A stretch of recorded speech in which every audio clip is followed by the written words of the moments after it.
Hello प्यारे बच्चों इस वीडियो में हम जो आपकी साइंस की बुक है क्लास 9 की है ना, उसका जो तीसरा चैप्टर है परमाणु एवं अणु है ना, एटम्स एंड मॉलिक्यूल्स, उसका सेकंड वीडियो जो है ये, इसमें हम यहाँ से शुरू करेंगे। परमाणु द्रव्यमान है ना, इसको हम बोलते हैं एटॉमिक मास, ठीक है ना, एटम का मास है ना। तो अब देखो बेटा, जितने भी एटम हैं, मैंने बताया ना आपको कि 100 से ऊपर तत्व हैं इस प्रकृति के अंदर है ना। तांबा हो गया, लोहा हो गया, एल्यूमिनियम है ना, सीसा, लेड जिसको बोलते हैं, ठीक है ना, मर्क्यूरी, पारा जो होता है वो भी एक तत्व है ना। और ये जो है ना बेटा, जो गैस होती हैं है ना, जो अधातु हैं, ठीक है ना, हाइड्रोजन, ऑक्सीजन, क्लोरीन, नाइट्रोजन, ये भी क्या हैं, ये भी तत्व हैं है ना। भले ही अधातु हैं वो, लेकिन वो भी तत्व हैं है ना।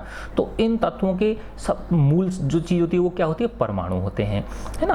तो अब ये परमाणु जो है बहुत छोटा जो है ना इकाई है ये, ठीक है ना। तो इन सब का भार होगा, चाहे भले ही वो बहुत कम हो है ना, लेकिन भार तो होगा कि नहीं होगा है ना। तो हर परमाणु का, हर तत्व के परमाणु का कुछ ना कुछ निश्चित भार होता है ना। अब बेटा ये कि इस भार को मापें कैसे, इसको मेज़र कैसे करें, इसको नापें कैसे, ये एक वैज्ञानिकों के सामने समस्या आई है ना। तो इसके लिए तुलनात्मक विधि का उपयोग किया गया। किसका प्रयोग किया गया, तुलनात्मक विधि का प्रयोग। देखो ये तो थ्योरी दी हुई है, ये सब आपकी समझ में आ जाएगी। तो मैं मोटी मोटी चीज़ें बताता हूँ आपको इसके अंदर। तो तुलनात्मक विधि का उपयोग किया गया, ठीक है ना। अब इसमें देखो जैसे ये समझा रखा है आपके है ना, कि एक ये तरबूज है, ठीक है ना। आई समझ में बात। इस तरबूज के 12 हिस्से कर लिए बेटा, कितने हिस्से कर लिए, 12 हिस्से कर लिए। तो एक हिस्सा निकल के आ गया, ठीक है ना। अब ये एक तरह से ये मान के चलो कि ये एक बांट बन गया, आपकी जो आपकी तुला है उसका एक बांट बन गया। तो एक तरफ हम इसको रखेंगे और बाकी की जो सारी चीज़ें होंगी है ना, उनको इसके रूप में तोलेंगे है ना। तो एक पलड़े में तो ये फिक्स रख दिया। अब बाकी दूसरा जो पलड़ा है उसमें अन्य जो चीज़ें रखेंगे, तो उनका जो भार है, उनका जो द्रव्यमान है, वो हम किसके रूप में नापेंगे, इस तरबूज के 12वें हिस्से के रूप में मापेंगे। आई ना बात समझ में, ठीक है ना। तो इसके लिए देखो बेटा ऐसे समझो कि एक कार्बन तत्व होता है ना, ठीक है ना, जिसका परमाणु क्रमांक कितना होता है 6 और परमाणु भार कितना 12। हालांकि होने को देखो 6C13 भी होता है और 6C14 भी होता है। ये समस्थानिक होते हैं ना बेटा है ना, जिसमें परमाणु क्रमांक समान होता है और परमाणु द्रव्यमान या परमाणु भार क्या होता है, अलग होता है। तो इस वाले को लेते हैं 6C12 है ना, कार्बन 12 है ना। अब इसको सिर्फ अब आगे से हम क्या बोलेंगे, कार्बन 12 बोलेंगे, कार्बन 12 बोलेंगे है ना। तो इस कार्बन 12 का जो एक परमाणु है, ठीक है ना, उसका 12वां हिस्सा, कार्बन 12 का जो परमाणु है उसका जो 12वां हिस्सा है ना, उसको एक इकाई मानते हैं है ना। क्या मानते हैं उसको, एक इकाई, 1 यूनिट मानते हैं, 1 एटॉमिक मास यूनिट, परमाणु द्रव्यमान इकाई, AMU, परमाणु द्रव्यमान इकाई, एटॉमिक मास यूनिट, ठीक है ना। या शॉर्ट में इसको U भी बोल देते हैं, 1U, यूनिफाइड मास, एकीकृत द्रव्यमान। तो जितने भी तत्व हैं है ना, उन सबके द्रव्यमान को हम किसके रूप में नापेंगे, हम कार्बन 12 का जो परमाणु है उसके 12वें हिस्से के रूप में नापेंगे, ठीक है ना। आई ना बात समझ में है ना। अब जैसे ऐसे देखो बेटा, ये इसमें दिखा रखा है, अभी तुम्हें बिल्कुल बहुत अच्छी तरह समझ में आ जाएगा। ये एक टेबल दे रखी है ना, परमाणु द्रव्यमान की है ना, तत्वों के कुछ परमाणु द्रव्यमान है ना। जैसे हाइड्रोजन का एक परमाणु है, 1U होता है, इसकी इकाई क्या है, U। कार्बन का 12 होता है, नाइट्रोजन का 14 है, ऑक्सीजन का 16 है ना। इनको परेशान होने की जरूरत नहीं है, अपने आप जैसे बार बार प्रयोग करोगे तो अपने आप याद हो जाएंगे आपको ये है ना। सोडियम का 23, मैग्नीशियम का 24, सल्फर का 32, क्लोरीन का 35.5 और कैल्शियम का 40 है ना। तो ऐसे समझो बेटा कि ये जो हाइड्रोजन का एक परमाणु है वो कार्बन 12 के 12वें हिस्से के बराबर है, क्योंकि इसका भी एक आ रहा है कि नहीं आ रहा है ना, इसका भी क्या आ रहा है, एक आ रहा है ना। ऐसे ही कार्बन का कितना है 12, तो कार्बन तो हो ही गया ना ये, क्योंकि कार्बन 12 के 12वां हिस्से है ना, उसका तो ये 12 गुना ही होगा कि नहीं होगा, क्योंकि उसी के तो टुकड़े किए गए हमने 12, है ना। तो उस सिंगल टुकड़े का तो कार्बन परमाणु कितना गुना भारी हो गया, 12 गुना भारी हो गया कि नहीं हो गया। अब देखो नाइट्रोजन का समझो बेटा, कि जो कार्बन 12 था, है ना, उसका जो 12वां हिस्सा जिसको कि हमने क्या बोला गया, 1U बोला गया, ये बहुत छोटा द्रव्यमान होता है ये, ठीक है ना। तो इसका कितना गुना होगा, वो 14 गुना होगा, है ना। तो अब तुम सोचो कि कार्बन परमाणु और नाइट्रोजन परमाणु में भारी कौन हुआ, नाइट्रोजन परमाणु भारी हुआ। कार्बन परमाणु में और हाइड्रोजन परमाणु में कौन भारी हुआ, कार्बन परमाणु भारी हुआ। हाइड्रोजन परमाणु क्या हुआ, हल्का हुआ, क्योंकि ये इसका 12वां हिस्सा ही है कि नहीं है। ऐसे ही देखो ऑक्सीजन का क्या है, 16U है। इसका मतलब क्या हुआ कि ऑक्सीजन का एक परमाणु, है ना, कार्बन 12 के 12वें हिस्से, है ना, का 16 गुना है। सोडियम का 23U है ना। इसका मतलब क्या हो गया कि सोडियम का जो एक परमाणु है वो कार्बन 12 जो परमाणु है उसके 12वें हिस्से का 12वें भाग का कितना गुना है, ये 23 गुना है। मैग्नीशियम उस 12वें भाग का 24 गुना है। सल्फर उस 12वें भाग का 32 गुना है। क्लोरीन उस 12वें भाग का 35.5 गुना है। और कैल्शियम उस 12वें भाग का 40 गुना है। आई ना बात समझ में, ठीक है ना बेटा। तो जितने भी तत्व हैं उन सब तत्वों के परमाणुओं के द्रव्यमान को हम तुलनात्मक विधि से नापते। तो तुलनात्मक विधि क्या हो गई, इसके लिए हमने बेस मान लिया, आधार मान लिया, किसको, कार्बन 12 के 12वें हिस्से को, यानी कार्बन 12 जो परमाणु है ना, उसके 12वें हिस्से को क्या मान लिया हमने, 1U मान लिया। उससे सारे तत्वों के परमाणु द्रव्यमानों की तुलना की जाती है, ठीक है ना। तो देखो ये तुम लोग पढ़ लोगे इसको, है ना। यहाँ मैं इसमें मोटी मोटी चीजें आपको ये बता देता हूँ, देखो बेटा, है ना, यहाँ दिखा रखा है, देखो ये, है ना। कार्बन 12 समस्थानिक के एक परमाणु द्रव्यमान के 1/12वें भाग को मानक परमाणु द्रव्यमान इकाई के रूप में लेते हैं। कार्बन 12 समस्थानिक के एक परमाणु द्रव्यमान के सापेक्ष सभी तत्वों के परमाणु द्रव्यमान प्राप्त किए गए। तो ये जो टेबल बना रखी है ना, तो ये तो आपके छोटे से कम दे रखे हैं, तो इस तरह से औरों के भी हम निकाल सकते हैं, ठीक है ना। तो ये इसमें इस तरह से ये इसके समझाया गया है ना। तो ऐसे समझो बेटा, है ना, जैसे ये एक कार्बन 12 का परमाणु है, ये जो तरबूज है इसको क्या मान लो आप, कार्बन 12 का परमाणु मान लो। इसके 12 हिस्से कर लिए, है ना। तो ये एक U आ गया कि नहीं आ गया। तो ये कितना U हुआ बताओ, ये 12U हुआ कि नहीं हुआ। तो इसीलिए कार्बन का द्रव्यमान परमाणु द्रव्यमान कितना है, 12 है ना। ऐसे ही अगर उस 12वें हिस्से को ये एक U मान लिया तो हाइड्रोजन का जो है वो इस एक के ही बराबर होगा। अर्थात इधर कार्बन 12 के 12वां हिस्सा रखा हमने और इधर यहाँ पे एक हाइड्रोजन परमाणु रखेंगे, तो ये दोनों बैलेंस हो जाएगी। ये तुला इन दोनों का बाहर क्या निकलेगा, बिल्कुल सेम निकलेगा, है ना। अब अगर माना आपको कैल्शियम का परमाणु का द्रव्यमान तोलना है ना, तो इसका मतलब क्या हुआ बेटा, देखो कि इधर की तरफ क्या है ना, इधर की तरफ यहाँ क्या रखेंगे, कैल्शियम का एक परमाणु रखेंगे हम, तो इधर वो कितने हिस्से रखने पड़ेंगे, 40 हिस्से रखने पड़ेंगे। ऐसे तरबूज की, है ना, जो कार्बन 12 का जो 12वां हिस्सा है, ऐसे तरबूज की जो फांक हैं, ये कितनी फांक रखनी पड़ेंगी हमको, 40 फांक इसमें रखनी पड़ेंगी। किसकी तुलना करने के लिए, किसके बराबर करने के लिए, कैल्शियम के बराबर करने के लिए, है ना। तो ये क्या हो गया बेटा, परमाणु का द्रव्यमान हो गया, ठीक है ना। तो किसी तत्व के सापेक्षिक परमाणु द्रव्यमान को, जो रिलेटिव एटॉमिक मास है उसका, है ना, उसके परमाणु के औसत द्रव्यमान का कार्बन 12 परमाणु के द्रव्यमान के 1/12वें भाग के अनुपात द्वारा परिभाषित किया जाता है, ठीक है।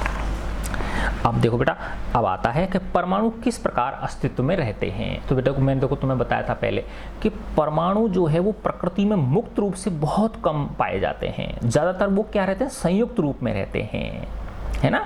तो वो संयुक्त क्या बन जाते हैं, वो अणु बनाते हैं। क्या बनाते हैं, वो अणु बनाते हैं, ठीक है। तो अधिकांश तत्वों के परमाणु स्वतंत्र रूप से अस्तित्व में नहीं रह पाते।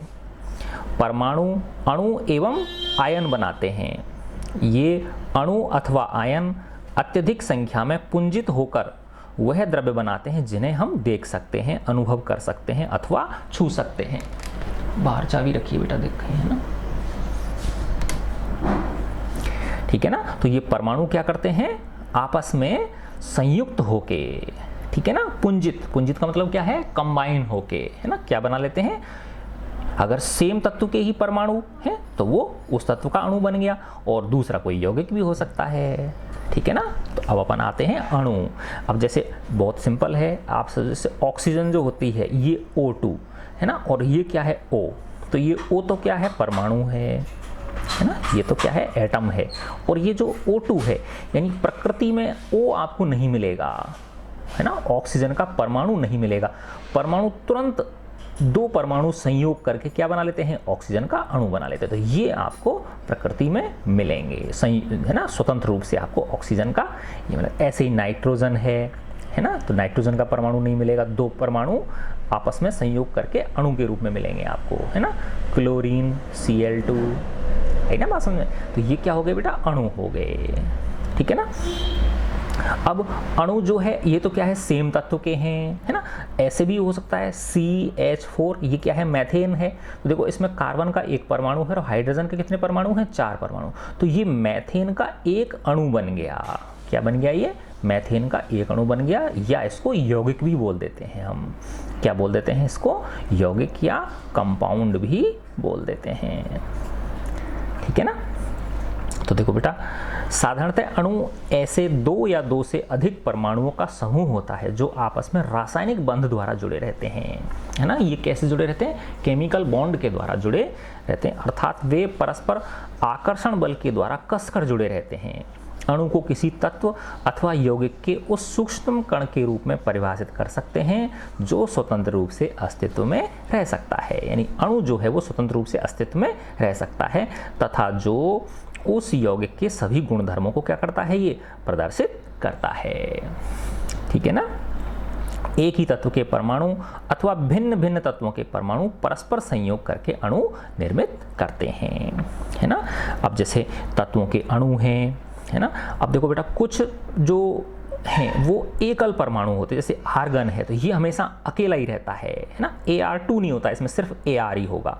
हीलियम He, ये भी क्या है, सिर्फ एक ही परमाणु है, ठीक है ना।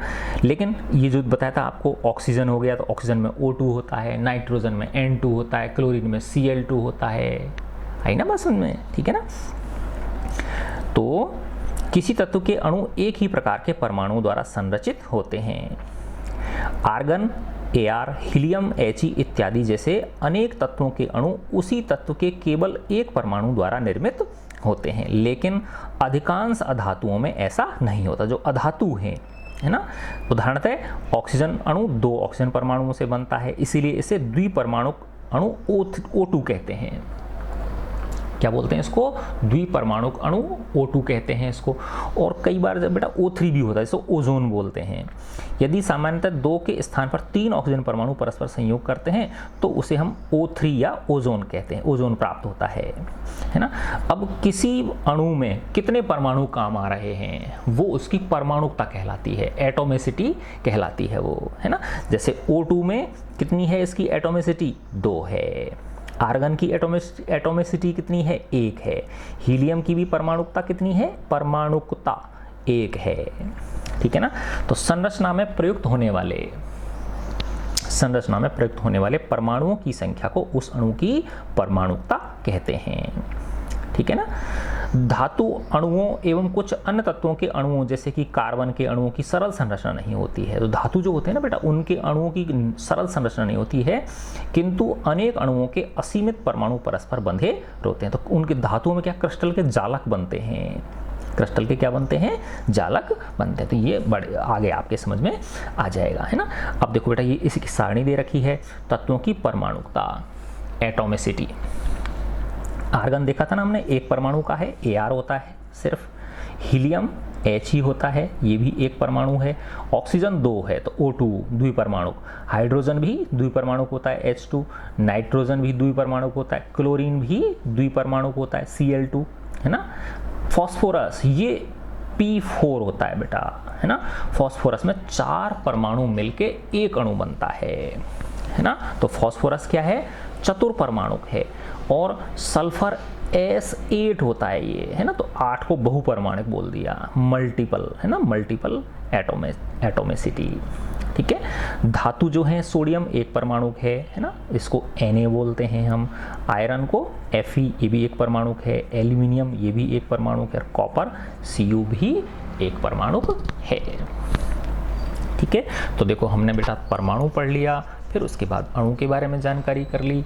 अब हम आते हैं यौगिकों के अणु, कंपाउंड्स, मॉलिक्यूल्स ऑफ कंपाउंड। जैसे ये CH4 का उदाहरण दिया था मैंने आपको, किसका दिया था? CH4 का। तो इसमें क्या है, कार्बन का एक परमाणु है और हाइड्रोजन के कितने परमाणु हैं? 4। तो मिला के क्या बन रहा है? मैथेन बन रहा है। तो मैथेन का एक अणु बन रहा है, तो ये एक यौगिक हो गया। ऐसे ही जैसे कार्बन डाइऑक्साइड ले लिया आपने, CO2, कार्बन का एक परमाणु, ऑक्सीजन के 2 परमाणु मिलके क्या बन रही है? CO2 गैस बन रही है। तो CO2 का एक अणु बोल दो और ये CO2 क्या हो गया? एक यौगिक हो गया। ऐसे ही NH3 अमोनिया होता है। नाइट्रोजन का एक परमाणु, हाइड्रोजन के 3 परमाणु। ठीक है। तो ऐसे विभिन्न तत्व जो है वो आपस में संयोग करके क्या बनाते हैं? यौगिकों का निर्माण करते हैं, कंपाउंड्स का निर्माण करते हैं। ठीक है ना। तो भिन्न भिन्न तत्वों के परमाणु एक निश्चित अनुपात में परस्पर जुड़कर यौगिकों के अणु निर्मित करते हैं। ठीक है ना। अब जैसे इस सारणी 3.4 में देखो ये दिखा रखा है बेटा, इसमें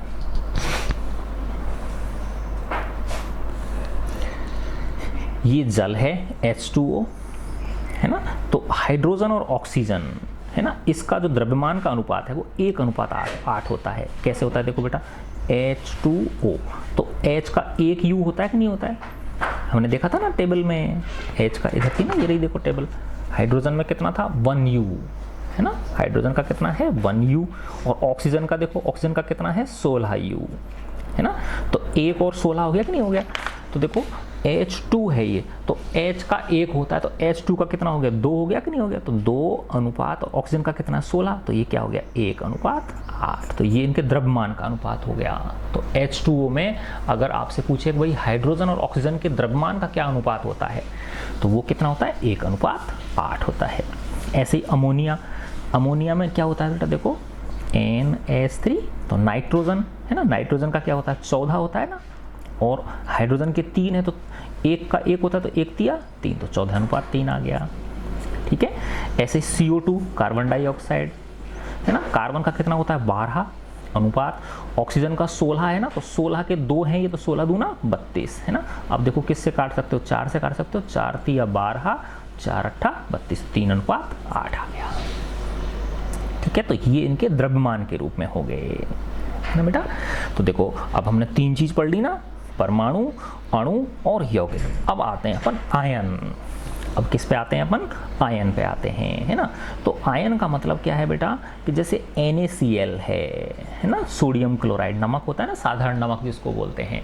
तो ये NaCl जो है ये 2 प्रकार के विपरीत आयनों से मिलके बना होता है, यानी Na+ और Cl-। तो सोडियम धनायन और क्लोराइड ऋणायन से मिलके बनता है ये, है ना। तो इनको क्या बोलते हैं? हम आयन बोलते हैं। ठीक है। तो देखो बेटा, ये धातु एवं अधातु, मेटल और नॉन मेटल, है ना, युक्त यौगिक आवेशित कणों से बने होते हैं, चार्ज्ड पार्टिकल्स से ये बने होते हैं। तो ये चार्ज्ड पार्टिकल हो गए Na+ और Cl-। इन आवेशित कणों को आयन कहते हैं। आयन एक आवेशित परमाणु अथवा परमाणुओं का एक ऐसा समूह हो सकता है। तो यहाँ पे तो सिर्फ क्या है? ये आवेशित परमाणु है, लेकिन ये परमाणुओं का समूह भी हो सकता है। जैसे कार्बोनेट होता है ना, CO3 2-, तो ये परमाणुओं का समूह हो गया कि नहीं हो गया, है ना। सल्फेट होता है SO4 2-, तो ये भी क्या है ना, परमाणुओं का समूह हो गया। और ये आयन है क्योंकि इस पे ऋणात्मक आवेश है, 2 ऋणात्मक आवेश है इस पे। ठीक है। तो आयन जो है वो एक आवेशित परमाणु हो सकता है या परमाणुओं का एक ऐसा समूह हो सकता है जिस पर नेट आवेश विद्यमान होता है। नेट आवेश का मतलब उदासीन नहीं होता, उस पर कुछ न कुछ एक वैल्यू होती है उसकी। यह ऋणावेश अथवा धनावेश होता है। ऋणावेश को हम एनायन बोलते हैं, धनावेश को कैटायन बोलते हैं। ठीक है ना। उदाहरण के लिए सोडियम क्लोराइड NaCl को लीजिए। धनात्मक सोडियम आयन Na+ तथा ऋणात्मक क्लोराइड आयन Cl- संघटक कण के रूप में विद्यमान होते हैं, है ना। तो अगली वाली टेबल में दिखा रखा है है ना, परमाणु के समूह जिन पर नेट आवेश विद्यमान उसे बहुपरमाणुक आयन कहते हैं। जैसे ये था ना बेटा कार्बोनेट, सल्फेट। हम आयनों के निर्माण के बारे में अध्याय 4 में और अधिक जानकारी प्राप्त करेंगे, ठीक है ना। अब देखो ये कुछ आयनिक यौगिक हैं, है ना, जैसे इसमें दिखा रखा ना ये कैल्शियम ऑक्साइड, तो कैल्शियम और ऑक्सीजन है ना इसके अंदर, है ना, कैल्शियम और ऑक्सीजन है, ठीक है ना। तो द्रव्यमान का अनुपात 5:2। तो देखो कैल्शियम ऑक्साइड तो CaO, इसका क्या सूत्र होता है कैल्शियम ऑक्साइड का CaO। अब कैल्शियम का 40 होता है ना, देखो परमाणु द्रव्यमान, ये ना देखो टेबल के अंदर 40 है ना, देखो ये रहा 40 है ना, कैल्शियम का 40 होता है, ऑक्सीजन का कितना होता है 16, तो 40:16 हो गया ना, 40:16, तो 8 से कट जाएगा ना, देखो ये 8 पंजे 40, 8 दूनी 16, तो 5:2 आ गया ना, कितना क्या आ गया 5:2, ठीक है। ऐसे ही मैग्नीशियम सल्फाइड है ना, मैग्नीशियम सल्फाइड MgS है ना, MgS मैग्नीशियम सल्फाइड। मैग्नीशियम का दिखाया था ना इसमें देखो 24 है ना, और सल्फर का कितना है 32 है ना, तो 24:32, तो क्या हो गया 8×3 = 24, 8×4 = 32, तो 3:4 आ गया है ना, 3:4 आ गया।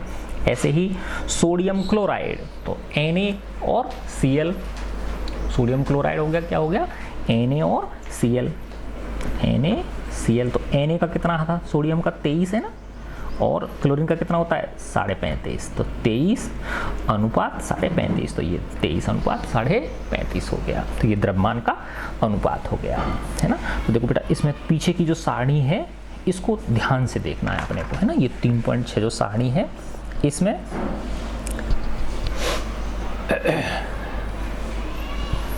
कुछ सामान्य सरल एवं बहुपरमाणुक आयन दे रखे हैं इसमें, है ना। तो देखो सोडियम जो है इस पे Na+ आयन होता है ना, Na पे प्लस यानी धनात्मक 1+ होता है, potassium K+, silver Ag+, copper 1, देखो कॉपर में 2 तरह के आयन होते हैं, कॉपर 1 होता है और कॉपर 2 होता है ना। तो कॉपर 1 में Cu+ हो गया और कॉपर 2 में क्या हो गया Cu2+ हो गया। तो ये स्टार लगा रखे ना, ये क्या है जो एक से अधिक संयोजकता दर्शाते हैं वो वाले तत्व हैं ये, है ना। तो देखो ये सिंगल है ना, एकल धनात्मक आवेश हो गया इनके ऊपर क्या हो गया एकल धनात्मक आवेश हो गया, इनके ऊपर देखो डबल धनात्मक आवेश है ना। Magnesium 2+, calcium 2+, zinc 2+, iron 2+, Fe2+ है ना। अब देखो Fe2+ भी होता है और 3+ भी होता है, तो आयरन की 2 हो गई है ना, तो आयरन 2+ और आयरन 3+, तो ये 2+ भी दर्शाता है और ये 3+ भी दर्शाता है। कॉपर Cu2+, ठीक है ना। फिर ये 3 के हैं, एल्यूमिनियम 3+ और Fe3+। तो देखो बेटा जो अब आप रासायनिक सूत्र लिखोगे आगे चल के उनमें इनका बहुत अच्छा उपयोग होगा, है ना। तो बिल्कुल परेशान नहीं होना, बस इसको बार बार देखोगे ना तो अपने आप समझ में आ जाएगा, ठीक है ना। तो ये तो क्या हो गए आयनों के नाम हो गए। अब कुछ अधात्विक तत्व हैं, है ना, जैसे हाइड्रोजन H+, ये धातु थे, sodium, potassium, silver, copper, magnesium, ये सब क्या है बेटा धातु हैं। इस कॉलम में क्या है ये धातु हैं, है ना, इसमें अधातु हैं, ये मेटल्स थे और ये नॉन मेटल्स हैं। हाइड्रोजन का H+, hydride H-, chloride Cl-, bromide Br-, तो इसमें -1 है, जैसे इस पर +1 था ना, इन पे सब पे, यहाँ प्लस का मतलब +1 है ना, प्लस का मतलब क्या होता है +1, और 2+ का मतलब क्या है प्लस, 2 बार प्लस, इसमें सिर्फ 1 बार प्लस है, ठीक है। फिर आयोडाइड I-, ऑक्साइड O2-, है ना, जैसे ये इन पे इस पे सिंगल धनात्मक था और इन पे क्या है सिंगल ऋणात्मक है, फिर यहाँ पे डबल ऋणात्मक आ गया, ऑक्साइड में O2- हो गया, सल्फाइड में H2- हो गया, नाइट्राइड में N3- होता है, नाइट्राइड में क्या होता है N3- होता है। फिर अब ये बहुपरमाणु हो गए, बहुपरमाणु आयन, देखो इसमें सब में क्या था एक एक परमाणु था। अब देखो अमोनियम NH4+, हाइड्रोक्साइड OH-, तो ये एक साथ हैं ये, तो देखो बेटा ये जो ये जो प्लस है ये H4 पे नहीं है, ये इस पूरे पे है, ये ध्यान रखना आप, है ना, NH4 प्लस का मतलब ये जो प्लस धनावेश जो है ये सिर्फ H पे नहीं है, ये इस पूरे पे है, यानी ये संयुक्त रूप से रहता है, इसीलिए इसको बहुपरमाणुक आयन बोलते हैं। OH माइनस में ये जो माइनस है ये इस H पे नहीं बल्कि इस पूरे OH पे है ना। NO3 माइनस, HCO3 माइनस, देखो ये अमोनियम हो गया, ये हाइड्रोक्साइड हो गया, ये नाइट्रेट हो गया। और हाइड्रोजन कार्बोनेट को HCO3 बोलते हैं। हाइड्रोजन कार्बोनेट को क्या बोलते हैं? HCO3 माइनस, है ना। अब देखो ये कार्बोनेट CO32 माइनस, सल्फाइड और सल्फेट, देखो ये ध्यान रखना, है ना, 3 है। देखो ये सल्फाइड तो H2 माइनस होता है, सल्फाइड SO3 2 माइनस, फिर सल्फेट SO4 2 माइनस, है ना, थोड़ा सा अंतर है तो इसको ध्यान से देखना बेटा। फिर फॉस्फेट जो होता है वो PO4 3 माइनस होता है ना। तो ये जैसे जैसे बार बार उनको उपयोग करेंगे हम, तो ये आपके समझ में आ जाएगा। ठीक है, अब अपन इस पे आते हैं, रासायनिक सूत्र कैसे लिखें। बहुत ही इंटरेस्टिंग है, बहुत आसान है ना, कि भाई फॉर्मूले कैसे लिखें, है ना। जैसे कई बार बच्चों को लगता है और यार इसको कैसे आता है, ये कैसे जल्दी जल्दी बोल रहा है ना। तो बेटा उसने क्या है, वो चीज़ों को ध्यान से समझा होता है, और एक बार हल्का सा है, सबके समझ में आ जाएगा, कोई ज़्यादा कठिन नहीं होता है, बहुत आसान होता है, आप आराम से इसको समझ सकते हैं। ठीक है ना। अब आता है रासायनिक सूत्र लिखना। ठीक है, तो रासायनिक सूत्र कैसे लिखेंगे हम, है ना। देखो इससे पता चलेगा, ये जो टेबल है ना, ये वाली टेबल, इससे आप रासायनिक सूत्र लिखना समझ सकते हो। ठीक है ना। ऐसे समझो, देखो बेटा जिस पे 1 प्लस लिखा हुआ है इसका मतलब इसका 1 हाथ है। ठीक है ना। जिस पर 2 प्लस लगा हुआ है इसके 2 हाथ हैं, है ना। जिस पर 3 प्लस लगा हुआ है इसके 3 हाथ हैं, है ना। जैसे इस पर 1 माइनस है तो इसका 1 हाथ है, 2 माइनस है इसका मतलब इस पर इसके 2 हाथ हैं, है ना। N3 माइनस इसके भी क्या है, 3 हाथ हैं। NH4 प्लस 1 हाथ है, इसका हाथ है नहीं, हैंड, है ना। HCO3 माइनस, है ना, जैसे सल्फेट SO4 2 माइनस इसके 2 हाथ हैं, PO4 3 माइनस इसके 3 हाथ हैं। तो ऐसे समझो जैसे कुश्ती लड़नी होती है, तो 2 आदमी लड़ रहे हैं तो दोनों हाथों को भिड़ाते हैं, नहीं भिड़ाते हैं, वो एक हाथ को दूसरे हाथ में पकड़ लेते हैं, वो तो 2 हाथ से भिड़ जाते हैं, नहीं भिड़ जाते हैं। ठीक है ना। अब ऐसे समझो कि कोई एक व्यक्ति है ना, उस व्यक्ति के माना 2 हाथ हैं, ठीक है ना, और एक व्यक्ति है उसका 1 ही हाथ है, 1 हाथ टूट रहा है उसका ऐसे समझो। तो इस व्यक्ति से लड़ने के लिए टूटे हाथ वाले 2 व्यक्ति चाहिए कि नहीं चाहिए, समझे ना। इसके लिए, इससे लड़ने के लिए टूटे हाथ वाले 2 व्यक्ति चाहिए जिनके 1-1 हाथ हैं दोनों के, समझे ना बात, है ना। ऐसे ही माना एक व्यक्ति, एक विशेष प्रकार के व्यक्ति, इसके 4 हाथ है, माना भगवान है वो, चतुर्भुज है, ठीक है ना। तो उसको लड़ने के लिए 2 आदमी चाहिए ना, क्योंकि 2 आदमी, एक आदमी के 2 हाथ होते हैं, तो एक के 2 हो गए, दूसरे के 2 हो गए, समझे ना बात। तो ऐसे समझ में आएगा ये आपके। ठीक है ना। अब देखो बेटा, जैसे NaCl है ना, NaCl सोडियम क्लोराइड का निकालना है हमको, है ना। तो सोडियम का क्या होता है, Na+, है ना, Na+, और क्लोराइड का क्या है, देखो ये रहा Cl-। तो इसका भी 1 प्लस है और ये क्या है, 1 माइनस, दोनों के बराबर बराबर हाथ हैं, दोनों के क्या है बेटा, ये बराबर बराबर हाथ हैं, तो ये आराम से है ना, लड़ लेंगे ना। तो सिर्फ क्या हो गया, NaCl हो गया, क्या हो गया, NaCl हो गया ये, है ना। अब लेकिन देखो बहुत ही मज़ेदार चीज़, देखो अब हम लेते हैं मैग्नीशियम क्लोराइड लेते हैं। क्या लेते हैं हम, मैग्नीशियम क्लोराइड। तो देखो मैग्नीशियम ढूंढो, ये रहा, Mg क्या होता है, 2+, है ना। और क्लोरीन में क्या होता है, 1- होता है ना, देखो ये रहा, क्लोराइड में क्या होता है, 1-, मैग्नीशियम क्लोराइड बोल रहे हैं ना 1। तो अब देखो इसके कितने हैं, 2 हाथ हैं, और इसके कितने हैं, 1 हाथ हैं, है ना। तो इसको डबल करना पड़ेगा, नहीं करना पड़ेगा, समझे ना बात। तो Mg क्या बन जाएगा इसका सूत्र, Mg और Cl2, मैग्नीशियम क्लोराइड का सूत्र क्या हो गया, MgCl2 हो गया। जबकि सोडियम क्लोराइड का क्या था, NaCl था, NaCl2 नहीं था, समझे ना बात। NaCl2 नहीं था, सिर्फ क्या था, NaCl था। जबकि मैग्नीशियम के केस में क्या हो गया, ये MgCl2 हो गया, क्योंकि Mg के 2 हाथ हैं, इसकी संयोजकता कितनी है, 2 है, और क्लोरीन की संयोजकता कितनी है, 1 है। इसलिए इसको हमें क्या करना पड़ेगा, डबल करना पड़ेगा, समझे ना बात। इसको हमें क्या करना पड़ेगा बेटा, डबल करना पड़ेगा। फिर देखो तीसरा उदाहरण लो, एल्यूमिनियम क्लोराइड का। किसका लो, एल्यूमिनियम क्लोराइड का। अब देखो एल्यूमिनियम का क्या होता है, 3+ होता और क्लोराइड का क्या होता है, Cl एक माइनस होता है। तो इसके कितने हाथ हैं, 3, और इसके हाथ कितने हैं, 1। तो ये 3 करने पड़ेंगे ना हमको, क्लोराइड कितने करने पड़ेंगे, 3। तो एल्यूमिनियम क्लोराइड का सूत्र क्या हो गया, Al और Cl3। तो देखो Na के साथ तो सिर्फ एक Cl लग रहा था, Mg के साथ 2 Cl लग रहे थे, और एल्यूमिनियम के साथ कितने Cl लग रहे हैं, 3 लग रहे हैं। ठीक है ना। तो सोडियम क्लोराइड का सूत्र NaCl हो गया, मैग्नीशियम क्लोराइड का सूत्र MgCl2 हो गया, और एल्यूमिनियम क्लोराइड का सूत्र AlCl3 हो गया। तो अब ये देखो, इसमें 1 Cl था, इसमें 2 Cl, इसमें 3 Cl। तो ये पता चल गया ना क्यों है ऐसा, क्योंकि इसकी संयोजकता 1+ है, मैग्नीशियम की 2+ है, एल्यूमिनियम की 3+ है ना।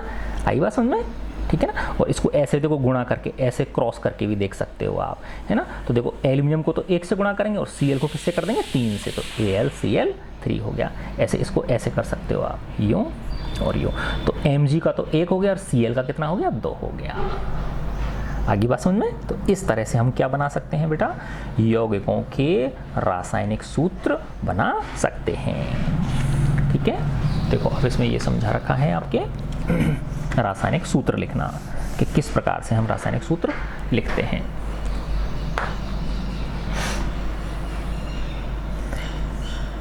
किसी यौगिक का रासायनिक सूत्र उसके संघटक का प्रतीकात्मक निरूपण होता है। भिन्न भिन्न यौगिकों के रासायनिक सूत्र सरलतापूर्वक लिखे जा सकते हैं। इस अभ्यास के लिए हमें तत्वों के प्रतीकों एवं उनकी संयोजन क्षमताएं, तो ये जो थी ना प्लस, किसी पे 1+ लिखा हुआ है, किसी पे 2+ लिखा हुआ है, किसी पे 1- लिख रहा है, किसी पे 2- लिख रहा है, तो ये क्या है, उसकी संयोजकताएं हैं, वैलेंसी हैं। संयोजकता को इंग्लिश में क्या बोलते हैं, वैलेंसी बोलते हैं। तो किसी तत्व की संयोजन शक्ति अथवा क्षमता उस तत्व की संयोजकता कहलाती है, उस तत्व की वैलेंसी कहलाती है। किसी एक तत्व के परमाणु दूसरे तत्व के परमाणुओं के साथ किस प्रकार से संयुक्त होकर एक रासायनिक यौगिक का निर्माण करते हैं, इसको ज्ञात करने के लिए संयोजकता का उपयोग किया जाता है।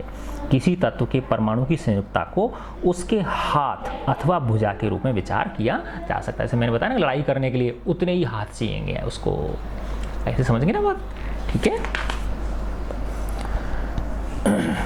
अब जैसे ऐसे समझो कि एक तो मानव है, एक क्या है, ऑक्टोपस है। तो मानव और ऑक्टोपस, तो ऑक्टोपस के कितने हाथ होते हैं, 8 हाथ होते हैं, 8 भुजाएं होती है ना ऑक्टोपस की, तभी तो उसको ऑक्टो आ रहा है उसमें, ठीक है ना।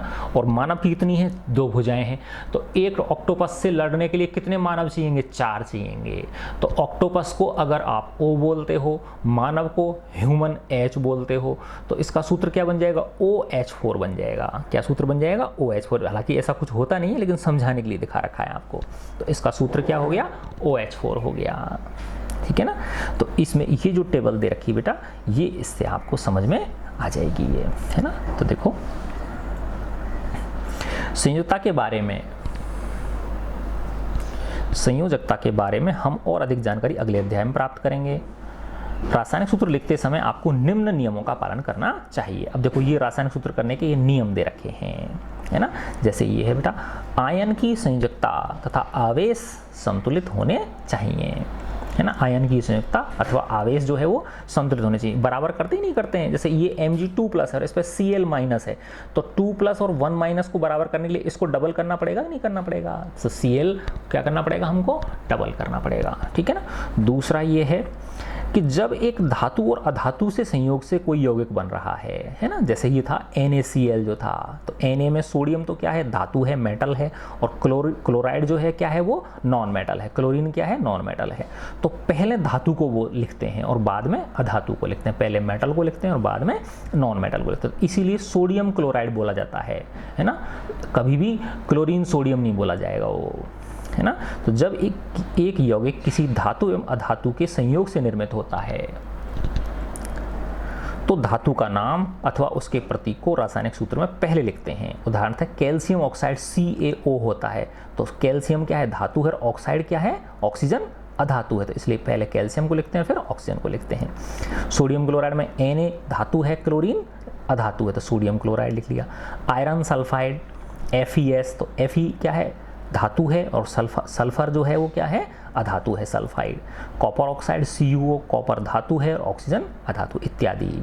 जहाँ पर ऑक्सीजन, क्लोरीन, सल्फर क्या है, ये अधातुएं हैं तथा उन्हें दाईं तरफ लिखते हैं, जबकि कैल्शियम, सोडियम, आयरन, कॉपर धातुएं हैं, मेटल्स हैं तथा उन्हें हम कहाँ लिखते हैं, बाईं ओर लिखते हैं। तो ये एक दूसरा नियम हो गया।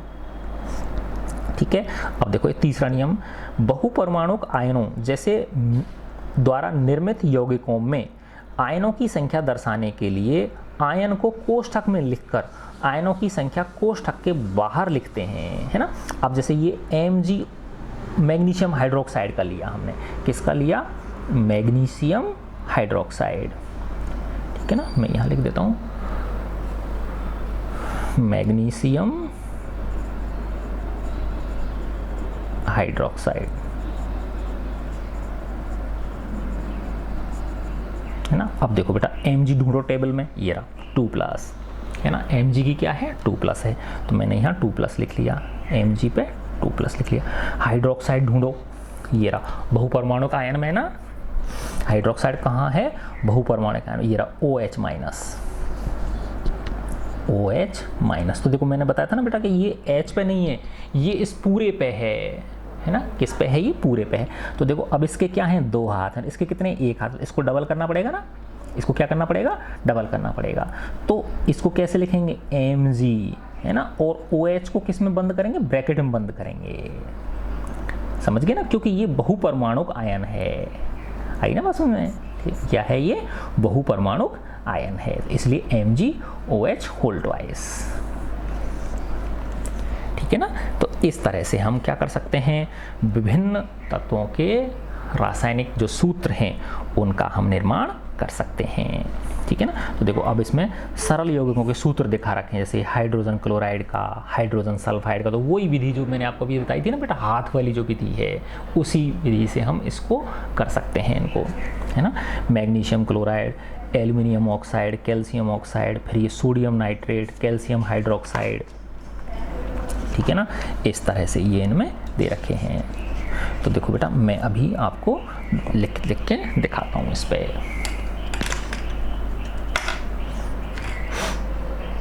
देखो पहले आते हैं हम, मैं लेता हूँ हाइड्रोजन क्लोराइड, है ना। ये जैसे पहला है आपका हाइड्रोजन क्लोराइड का सूत्र, ठीक है ना। तो hydrogen chloride CHLORID, hydrogen chloride. तो देखो हाइड्रोजन का हमको पता है H+ होता है बेटा, और क्लोरीन का क्या होता है, क्लोराइड का 1-। तो इसका 1 हाथ और इसका भी क्या है, 1 हाथ है, तो सेम हो गया कि नहीं हो गया, है तो इसकी HCl हो गया। तो हाइड्रोजन क्लोराइड का सूत्र क्या हो गया, HCl। ठीक है। दूसरा है हाइड्रोजन सल्फाइड, दूसरा क्या है, हाइड्रोजन सल्फाइड। हाइड्रोजन बहुत आसान है ये, है ना, सल्फाइड। तो देखो हाइड्रोजन का H+ होता है और सल्फाइड का S2- होता है। देखो ये टेबल बहुत काम आएगी आपके, है ना, ये वाली, इसको वाली तुम लिख के चिपका लेना, ठीक है ना। सल्फाइड ढूंढो, है ना, ये रहा S2-, दिख रहा ना, सल्फाइड S2-। देखो सल्फाइड और सल्फाइड और सल्फेट ये तीनों अलग अलग हैं। तो सल्फाइड का क्या है, S2- है ना। सल्फाइड का क्या है बेटा, S2-, है ना। देखो इसका क्या है, 1 है और इसका कितना है, 2। तो किसको डबल करेंगे, इसको डबल करेंगे, है ना, समझे ना बात, क्योंकि ये तो इससे लड़ने के लिए इसको 2 हाथ चाहिए ना, तो ये क्या हो जाएगा H2 और ये S, या ऐसे समझ लो, जब ऐसे करोगे ना आप इसको, है ना, तो H को तो किससे गुणा करेंगे, 2 से, और S को 1 से। तो एक का S का मतलब तो इसके पीछे 1 छिपा हुआ है। तो ये हाइड्रोजन क्लोराइड का रासायनिक सूत्र हो गया, और ये किसका हो गया, हाइड्रोजन सल्फाइड का हो गया। ठीक है, दूसरा कर लिया हमने। अब तीसरा है कार्बन टेट्राक्लोराइड। कार्बन टेट्राक्लोराइड, है ना, कार्बन टेट्राक्लोराइड। ठीक है बेटा। अब देखो बेटा कार्बन, है ना, कार्बन पे C4+ होता है ये, है ना, कार्बन पे क्या होता है, C4+ होता है, और क्लोरीन का पता है हमको Cl1- होता है। तो इसके 4 हाथ हो गए, इसके 1 हाथ हो गए, तो किसको 4 से गुणा करेंगे बताओ, इसको 4 से करेंगे ना, है ना। तो सी को तो 1 से और Cl को किससे 4 से, तो क्या हो गया CCl4, ये इसका रासायनिक सूत्र हो गया। आई बात समझ में, है ना। ये कार्बन टेट्राक्लोराइड का हो गया, ठीक है ना। अब इसके बाद आते हैं मैग्नीशियम क्लोराइड, है ना। चौथा है मैग्नीशियम क्लोराइड, है ना। तो देखो Mg का 2+ होता है ना, उस टेबल में देख लेना आप, है ना। 2+। क्लोराइड का क्या होता है 1-। तो इसके 2 हाथ हैं, इसके 1 हाथ, तो इसको डबल करना पड़ेगा ना। तो ये क्या हो गया, इसके 2 हाथ हैं, इसके 1 हाथ, तो इसको डबल करना पड़ेगा, ठीक है ना। तो Mg को तो 1 हो गया और Cl को कितना हो गया 2, तो MgCl2, ये तो मैंने पहले करके भी दिखाया था आपको, MgCl2 हो गया, ठीक है। इसके बाद एल्यूमिनियम ऑक्साइड, तीसरा के 5वें नंबर पे क्या है, एल्यूमिनियम ऑक्साइड, एल्यूमिनियम ऑक्साइड, ये CCl4 था, CCl4, है ना। एल्यूमिनियम ऑक्साइड, देखो Al का 3+ है ना, एल्यूमिनियम का क्या होता है 3+, इस टेबल में दे रखा है ना आपके, देखो Al का ढूंढो, ये रहा Al3+, है ना। और एल्यूमिनियम के बाद क्या है ऑक्साइड ढूंढो, O2- मिलेगा आपको। ऑक्साइड कहाँ गया, ये रहा O2-। ऑक्साइड का क्या है O2-। तो देखो यहाँ देखो मज़ेदार चीज़ है ये, इसके कितने हैं 3+ हैं और इसके कितने हैं 2- हैं, तो इसमें इसी तरह से ये ऐसे करना पड़ेगा, है ना। तो Al को तो 2 से गुणा करना पड़ेगा और ऑक्सीजन को 3 से गुणा करेगा, तो क्या बन जाएगा इसका सूत्र Al2O3, Al2 और O3। तो ये एल्यूमिनियम ऑक्साइड का रासायनिक सूत्र हो गया, है ना मज़ेदार चीज़। फिर अपन 6 पे आते हैं, इसके बाद है कैल्शियम ऑक्साइड। 6 नंबर पे क्या है, कैल्शियम ऑक्साइड का सूत्र, कैल्शियम ऑक्साइड। देखो बेटा कैल्शियम का Ca2+ है, टेबल में देख लोगे आप Ca2+, और ऑक्साइड का क्या है O2-। तो इसके 2 हाथ और इसके भी 2 हाथ, तो ये तो 1-1 आ जाएगा ना, बस सिंपल, है ना। तो देखो इसको, हाँ अब देखो यहाँ थोड़ा ऐसे समझो आप, तो इसको कई बच्चे क्या बनाएंगे Ca2 और O2, तो ऐसे नहीं करते हैं, समान नहीं, तो इनको सरल अनुपात बनाते हैं हमेशा, तो CaO बनेगा ये, है ना। देखो ऐसे समझो Ca2+ और O2-, तो इसका 2+ है और इसका क्या है 2-, तो 1:1 हो गया कि नहीं हो गया। तो 1 से गुणा करेंगे, Ca को भी 1 से और O को भी 1 से, तो CaO, Ca2O2 नहीं होगा, इसका क्या होगा CaO होगा, कैल्शियम ऑक्साइड। तो अब इसके बाद आते हैं बहुपरमाणुक आयनों वाले यौगिक, जैसे सोडियम नाइट्रेट, है ना, सोडियम नाइट्रेट। फिर 7वें नंबर पे है सोडियम नाइट्रेट ना। अब देखो सोडियम का पता है बेटा आपको Na+ होता है, और नाइट्रेट का क्या है NO3₂-। नाइट्रेट का ढूंढो, नाइट्रेट का कहाँ है, ये रहा NO3, अच्छा सिर्फ नाइट्रेट का NO3- होता है, NO3-, है ना, मैंने गलत बोल दिया, NO3₂- बोल दिया, तो क्या होता है NO3-। तो इसका 1+ है, इसका 1- है, तो 1-1 हो गई ना दोनों की, तो बस सिंपल यही लिख जाएगा। क्या सूत्र हो गया NaNO3, NaNO3, सोडियम नाइट्रेट। तो सोडियम नाइट्रेट का सूत्र क्या हो गया NaNO3, ठीक है। फिर इसके बाद देखो सोडियम नाइट्रेट के बाद क्या है कैल्शियम हाइड्रोक्साइड। फिर क्या है कैल्शियम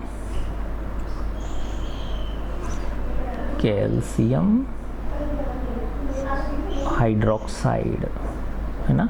अब देखो कैल्शियम का क्या होता है बेटा 2+, और हाइड्रोक्साइड का क्या होता है OH-। तो देखो ऑक्सीजन और हाइड्रोजन, तो ये पूरा है, ये ऐसे ब्रैकेट में है, ऐसे समझो, ये समझ गए ना किस में है, ये ब्रैकेट में है, तो OH-। तो देखो इसका 2+ है और इसका 1-, तो इसको डबल करना पड़ेगा ना, है ना, इस तरह से यूं। तो Ca तो 1 रहेगा और OH क्या हो जाएगा 2। तो देखो अब इसमें OH को जब डबल करोगे, है ना, तो ये OH सिंगल यूनिट है तो इसको पूरे को किसमें ब्रैकेट में बंद करना पड़ेगा आपको। तो क्या होगा ये CaOH होल ट्वाइस, समझे ना, क्योंकि ये OH अकेला नहीं है ये, है ना, O और H संयुक्त रूप से एक साथ हैं ये। हाइड्रोक्सिल जो है ये आयन है, ठीक है। तो ये क्या हो गया, कैल्शियम हाइड्रोक्साइड हो गया। कैल्शियम हाइड्रोक्साइड के बाद में सोडियम कार्बोनेट और अमोनियम सल्फेट, इनको और देख लेते हैं अपन। देखो दो ये है, सोडियम कार्बोनेट, है ना, और इसके बाद क्या है, अमोनियम सल्फेट। फिर है 9 नंबर पे सोडियम कार्बोनेट,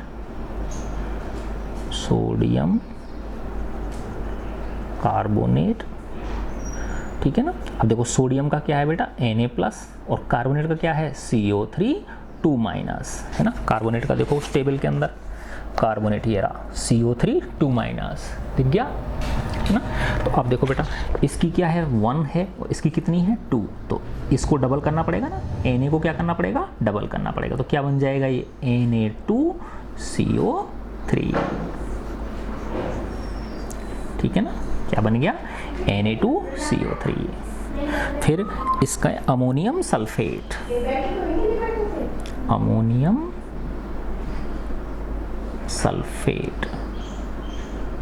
है ना। तो अमोनियम का क्या होता है, NH4+, सल्फेट का SO4 2- होता है। देखो टेबल के अंदर सल्फेट का क्या है, SO4 2-, है ना, SO4 2-। इसका 1 है और इसका 2 है, तो इसको डबल करना पड़ेगा ना बेटा, सिंगल वाले को, है ना। तो देखो क्या हो जाएगा ये NH4, है ना। अब इसको डबल करना है, क्या करना है बेटा, इसको डबल करना है, NH4 को, है ना, डबल करना है। तो कैसे लिखेंगे इसको, क्योंकि ये सिंगल है ना, तो इसको ऐसे ही NH4 होल ट्वाइस लिखना पड़ेगा आपको, समझ गए ना, क्योंकि ये NH4 संयुक्त रूप से है ये। तो NH4 और इसको, है ना, इसको 2 से कर दिया और इसको 1 से, तो SO4 तो रह गई, SO4, NH4 whole twice SO4। किसका सूत्र हो गया ये, अमोनियम सल्फेट का। देखो NH4 होल ट्वाइस SO4, है ना। तो इस तरह से बेटा आप प्रैक्टिस करोगे तो ये आपकी बहुत अच्छी तरह से और समझ में आ जाएंगे। अब इसका जो अगला वीडियो होगा, लास्ट वीडियो इस चैप्टर का, इसमें हम पढ़ेंगे आणविक द्रव्यमान, मॉलिक्यूलर मास, सूत्रिकाई द्रव्यमान, फॉर्मूला मास, और मोल संकल्पना, मोल कॉन्सेप्ट, है ना। इन 3 चीज़ों को इसका जो अगला वीडियो होगा उसमें हम कवर करेंगे, ठीक है बच्चों। गॉड ब्लेस यू ऑल बेटा।